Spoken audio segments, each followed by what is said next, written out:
নমস্কাৰ, এই মুহূৰ্তত জনাব বিচাৰিছোঁ মেট্ৰিক আৰু উচ্চতৰ মাধ্যমিকৰ শিক্ষাৰ্থীৰ বাবে ভাল খবৰ। জুন মাহৰ কোনটো তাৰিখে ঘোষণা কৰা হ'ব মেট্ৰিক আৰু উচ্চতৰ মাধ্যমিকৰ ফলাফল। আৰু ইয়াৰ লগতে এইচএছ প্ৰথম বৰ্ষৰ পৰীক্ষাক লৈ শিক্ষা সংসদৰ এক আজব কাণ্ড। কিন্তু সম্পূৰ্ণ খবৰ জনাৰ আগতে আপোনালোকক সৰু এটা ৰিকুৱেষ্ট কৰিম, যদি আমাৰ চেনেল এতিয়ালৈকে ছাবস্ক্ৰাইব কৰা তেনেহ'লে চেনেলটো ছাবস্ক্ৰাইব কৰি ৰাখক। প্ৰথমতে জনাব বিচাৰিছোঁ এইচএছ প্ৰথম বৰ্ষৰ পৰীক্ষাক লৈ শিক্ষা সংসদৰ আজব কাণ্ড।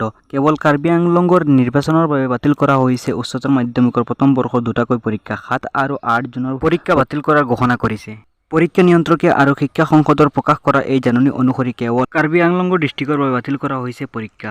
এই দুটা পৰীক্ষা। এতিয়া প্ৰশ্ন উত্থাপন হৈছে যে যদিহে নিৰ্বাচনৰ বাবে পৰীক্ষা বাতিল কৰিব পাৰে তেন্তে বানপানীৰ বাবে পৰীক্ষা বাতিল কৰিব নোৱাৰে নেকি? কাৰণ ছাত্ৰ-ছাত্ৰীৰ বহু পলম হৈছে আৰু এতিয়া সকলো ছাত্ৰ-ছাত্ৰীয়ে পৰীক্ষা বাতিলৰ বাবে দাবী উত্থাপন কৰিছে।